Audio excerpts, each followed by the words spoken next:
La métamorphose, qui est le thème d'aujourd'hui, demande une vraie remise en question. Alors, ce n'est pas une remise en question violente, mais c'est une remise en question de vraiment de tous nos espaces de vie pour qu'effectivement il y ait cette transformation, pas ce changement, parce que le changement est plutôt quelque chose d'adaptatif. On change un comportement vers un autre le plus souvent, dans le seul but d'être plus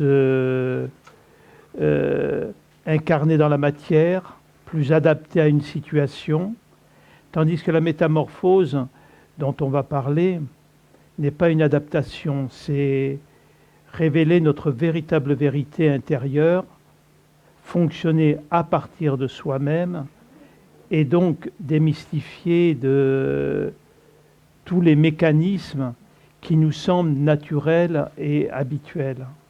Donc c'est une notion de vigilance et je dirais presque d'une certaine manière une certaine discipline. Dans le livre que j'ai écrit, je parle beaucoup des blessures, bien évidemment, parce que c'est une des clés de la métamorphose, mais à elle seule, elle n'est pas suffisante, entre guillemets, si derrière, il n'y a pas une vraie volonté de cette transformation. Mais bon, avant de commencer, on rentrera plus rapidement dans le vif du sujet, mais on va d'abord faire un petit tour de table comme d'habitude pour voir un petit peu justement par rapport à ce sujet qu'est la métamorphose, de voir un petit peu où vous en êtes par rapport à ça et aussi avec quoi vous venez ce matin. Donc ce petit tour de table vous impose de vous impliquer un petit peu aussi. Et d'être dans le partage. Moi, je suis très heureuse d'être ici parce que je ressens vraiment ce besoin de me relier à moi et de me nourrir. Après, j'ai encore à travailler à travailler. Je sens qu'il y a une distance entre ce que je veux et ce que je fais dans mon quotidien. Et que voilà, ces journées-là passées ici me permettent, en tout cas, je les investis entre guillemets comme un moyen d'être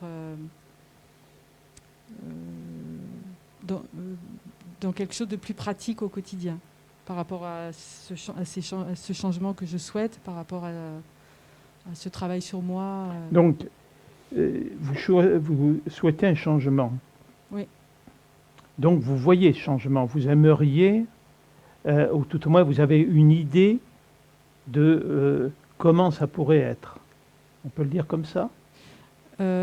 En fait, je me propose, par exemple, davantage de méditation en ce moment. Je commence à changer des choses pour être beaucoup plus dans mon intériorité au quotidien. Mais je pense que j'ai encore des choses à lâcher. Et dans quel but? Qu'est-ce que vous aimeriez? D'être dans un équilibre intérieur. D'accord. Donc, cet équilibre intérieur, vous en avez une idée? Oui. D'accord. Autrement, oui. Si effectivement vous n'aviez aucune idée, vous ne le poseriez pas comme ça. Oui. Donc, si vous en avez une idée, c'est qu'il y a à l'intérieur de vous cette autoconceptualisation de pour être bien, je devrais être comme cela. Oui. D'accord? Donc, au lieu de vouloir être cela, tandis que comme vous le voyez, c'est que vous l'êtes, ça serait bien de regarder qu'est-ce qui vous en empêche. Qu'est-ce qui fait obstacle? Oui. Et c'est quoi? Ce qui me vient, c'est certainement encore des attaches au passé. C'est plus simple que ça, à la limite. Ce qui est vrai, hein, quand vous dites attache au passé, bien évidemment que c'est vrai, hein, mais c'est plus radical ce qu'il faut voir, c'est simplement le regard de l'autre. Comme si que vous ne pouviez pas être comme ça parce qu'avec l'idée que les gens attendent ça de vous, que votre éducation vous a dit qu'il fallait être comme ça, c'est à cet endroit-là qu'il faut regarder l'essence de ça. Est-ce que c'est réellement juste? Si ça m'empêche d'être moi-même, il y a quelque chose qui est à dénouer à cet endroit-là. Une peur qui vous empêche d'être vous-même, avec l'idée que si vous l'autorisez, ça ne sera pas accueilli. Mais en réalité, c'est vous qui ne l'accueillez pas. D'accord. Vous voyez ça? Oui. Donc, ce n'est pas une question de travail. C'est une question juste de démystifier quelque chose qui est en fait des conditionnements et des limitations. Et pour lâcher ça, c'est... Oser être vous-même. Oser dire ce que vous ressentez. Oser dire ce que vous pensez. Quitter les mondanités, les relations diplomatiques. Soyez vous-même dans votre simplicité et votre humilité. En réalité, ce que je viens de dire résume la métamorphose. D'accord. Merci. Alors, moi, je pensais être bien et au saut du lit, je me suis retrouvée sous la douche froide parce que j'ai pas fait attention. Parce que voilà, j'étais pas dans mon instant présent. J'ai pas fait attention à la position de la douche. Et en plus, comme j'étais endormie, ça a duré je sais pas combien de secondes sous la douche froide. Donc je suis partie dans une colère inouïe. Et Mais je comprends pas pourquoi il y a la colère. parce que j'ai reçu l'eau froide sur la tête alors que j'avais pas prévu ça. Hein. Et parce que j'étais en colère, parce que j'ai pas fait attention, parce que j'ai pas regardé, parce que j'ai pas pris soin de moi, je sais pas. Et après je me suis dit Alors si on résume bien, hein, vous me dites si je me trompe, hein, ouais, vous vivez quelque chose de désagréable ouais. et en plus vous vous en voulez. Oui, voilà. Au lieu d'être dans le cocooning, Oui, de vous, par rapport à ce moment traumatique, de prendre soin de vous, oui, vous vous infligez la double peine. tout à fait. Il y a Et vachement en de plus, j'en avais bienveillance là-dedans. conscience, Hein. ce qui fait que j'en avais conscience en plus. Alors je me suis dit, mais quand je dis que je suis dans le bien-être, en fait, c'est des futilités. Je suis pas du tout. Je suis en train de me mentir à moi-même.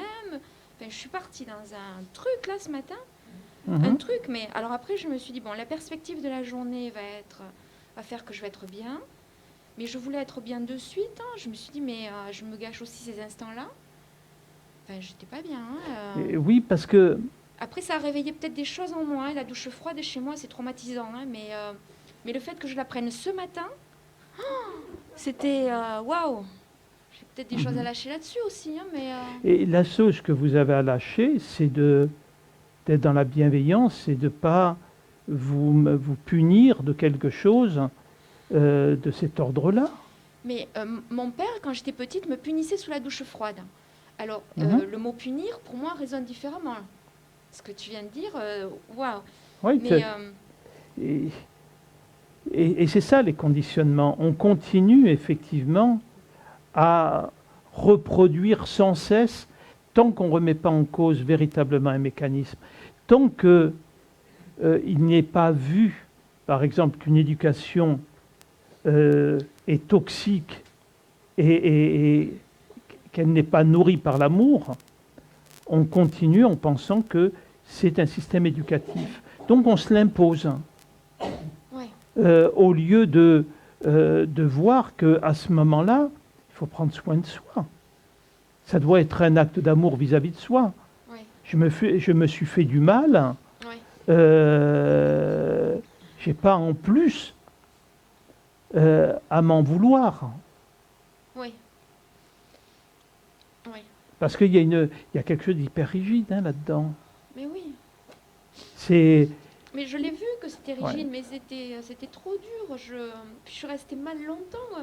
jusqu'à ce que je rejoigne Catherine et qu'on en parle et que je, puis que j'en ris surtout. Mais Voilà. Alors, c'était dur. donc, Quoi. c'est un bon exemple. Quelle est la blessure qui s'est manifestée là? Quand j'ai pris la douche, Non, non, par rapport à ce que vous avez raconté avec la douche, etc. et les conséquences. C'est quoi la blessure qui s'est manifestée? Mais attendez, est-ce que quelqu'un peut le dire? Non. La maltraitance. d'accord. Tout simplement parce que dans ce que vous venez de dire, votre père a été dans la maltraitance Oui. par rapport à cet exemple. Je ne dis pas qu'il est maltraitant, hein, mais Ouais. je parle juste de ça. Ouais. Et donc, vous l'avez intégré. Mm. Donc, dans ces moments-là, les blessures se manifestent. Et c'est ça qui est très, très, très important au niveau des blessures. Quand on les décode immédiatement, elles tombent. Oui. Mais si, effectivement, on ne s'en rend pas compte, on ne les voit pas se manifester, Oui. voilà ce qui se passe. D'accord. D'accord? Donc, moi, je trouve, effectivement, que ce que vous avez vécu, Oui. c'est un clin d'œil formidable. Parce que, pourquoi c'est un clin d'œil oui. formidable? Parce que ça C'est m'éveille. que, il n'y a pas que ça. C'est que je pense qu'à aucun moment, vous n'avez vu votre père comme quelqu'un qui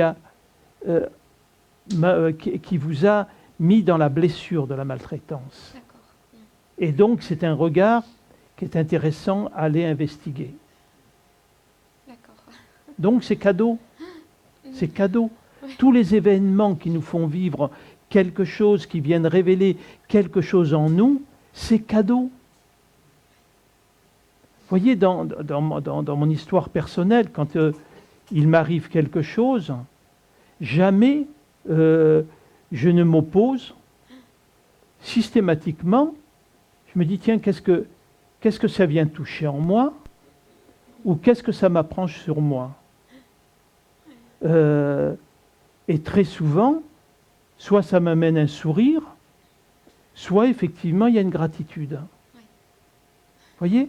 Parce que c'est le but essentiel de la vie. La vie, elle est là pourquoi?